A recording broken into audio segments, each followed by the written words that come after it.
Hello and welcome, dear viewers, to a new edition of Africa Today, where we get you the latest news and events taking place on the African scene. And we will start off with our major top stories and reports.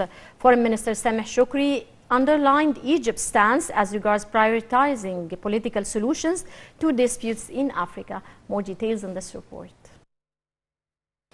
Foreign Minister Sameh Shoukry underlined Egypt's stance as regards prioritizing political solutions to disputes in Africa during participating in a virtual ministerial meeting of the African Union Peace and Security Council to probe peacekeeping operations in Africa. Shoukry emphasized the need to provide adequate and sustainable funding for peacekeeping operations to ensure their success, as well as to promote the ongoing partnership between the United Nations and the African Union. Foreign Ministry spokesman Ahmed Hafiz said that Shoukry underscored the importance of encouraging women's participation in peacekeeping operations while paying special attention to the security and safety of peacekeepers in light of a noticeable surge in hostilities against them. He added that Egypt is proud of its large contribution to United Nations peacekeeping operations, highlighting Cairo's continued efforts in this regard that include the establishment and opening of the Cairo Regional Center for Conflict Resolution and Peacekeeping in Africa. The top Egyptian diplomat noted that Cairo is looking forward to continuing work with various parties to establish peace on the African continent. Welcome back, dear viewers, and we're glad to be joined over the phone by Dr. Raouf Ghaffar, our political analyst. Good afternoon, Dr. Ghaffar. Good afternoon to you, my dear. Well, sir, Foreign Minister Sameh Shoukry underlined Egypt's stance regarding prioritizing political solutions to disputes in Africa. How do you see this? I mean, Egypt, as if not the biggest, one of the biggest countries in the African continent, and with the conviction of its administration and its president to establish peace and security everywhere, of course, calls always for peaceful solutions for any conflict anywhere in the world, particularly, of course, in its own continent, Africa. So the efforts of Egypt is very obvious as far as any conflict that is arising, or even any misunderstanding between different factions anywhere in Africa.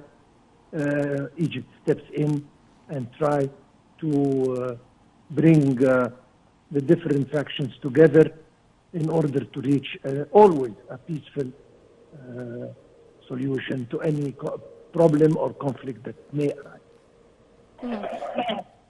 Right. Well, sir, Foreign Minister Sameh Shoukry emphasized the need to provide adequate and sustainable funding for peacekeeping operations to ensure their success, as well as to promote the ongoing partnership between the United Nations and the African Union. What's your comment on this, and how important are peacekeeping troops in Africa?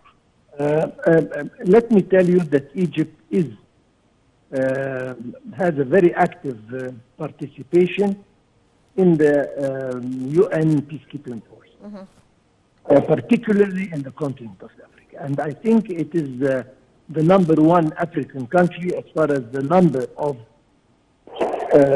participants in this peacekeeping force. And we have always been there, and we have always taken part in any peacekeeping forces in Africa, regardless of where it is. This is from one side, of course. On the other side, Egypt has not only participated as far as troops are concerned, but Egypt helped a lot in reaching peace settlements and peace agreements all over. I mean, obviously, we can talk about Libya, we can talk about north of Sudan, we can talk about south of Sudan, we can talk about between the north and south of Sudan, we can talk about the African Horn. I mean, always Egypt available. Egypt was at all times there to work out, again, peaceful solution between any the conflicting countries or within one country. Right. Dr. Raouf, Foreign Minister Sameh Shoukry also underscored the importance of encouraging women's participation in peacekeeping operations while paying special attention to the security and safety of peacekeepers. How do you see the significance of women's participation in peacekeeping operations? First of all, Egypt has always, I mean, lately, stressed on the empowerment of women and the important role that women are playing in different, domains and everywhere. So the peacekeeping forces is not any different. The peacekeeping forces have to include women, either active participants in the force itself or as help as far as you rightly said, offering maybe humanitarian or maybe health support, take care of any, God forbid, wounded people or any people suffering from any sort of whatever. So the presence of women in such forces is important, and the idea of stressing on the fact that women should participate and take part in such important missions is very important, and this is exactly what Egypt is doing, and it lies very much within the concept and within the lines of the government and the president. Right, and how do you view or evaluate Egypt's contributions to the peacekeeping operations and peacekeeping forces in the African continent? It is a very important move. The existence and the presence of Egypt in such forces gives it more weight and makes it more sort of dependable as far as countries are concerned. They have always offered. Sometimes they go for free, and the Egyptian army covers all costs, and sometimes they go on the account, of course, of the United Nations. But they are always there. They never refuse such missions, and once again, it gives Egypt more and more, not only weight, but respect among all the African countries.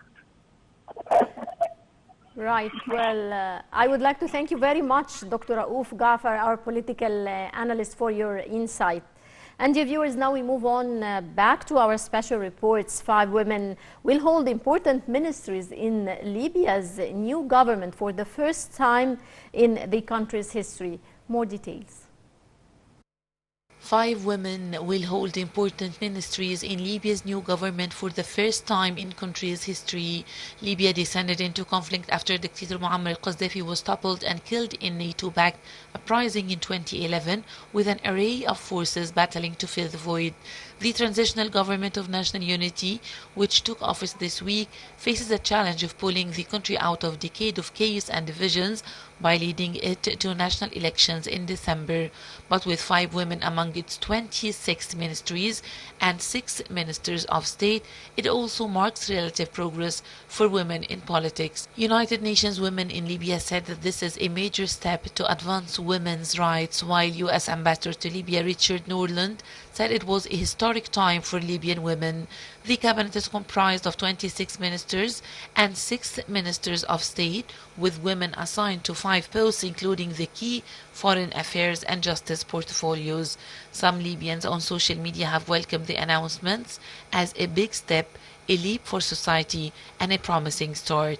In a statement to the United Nations Human Rights Council this week, Britain urged the GNU to work towards the full, equal, and meaningful participation of women, including in conflict resolution and decision-making. Dear viewers, then moving on to Tanzania. Tanzanian Vice President Samia Suluhu was sworn in as the country's first female president 2 days after the death of President John Magufuli. One of Africa's most prominent COVID-19 skeptics was announced. More details in this report. Samia Suluhu Hassan was sworn in as Tanzania's first female president after her predecessor John Magufuli died suddenly from a mystery-shrouded illness. Hassan, 61, a soft-spoken ruling party from the island of Zanzibar, will finish Magufuli's second 5-year term, set to run until 2025.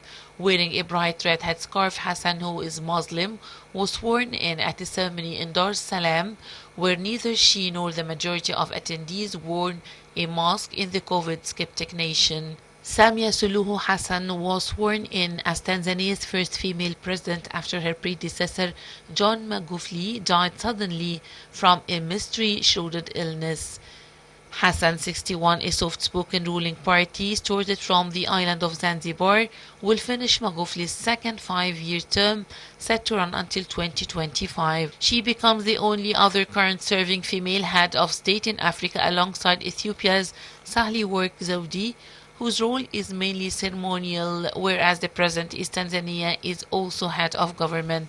Hassan was little known outside Tanzania until she appeared on state television to announce that Magufuli, absent from public view for 3 weeks, had died from a heart condition, but questions had been raised over the true causes of 61-year-old's death after rumors that the famously COVID-skeptic leader had sought treatment abroad for coronavirus.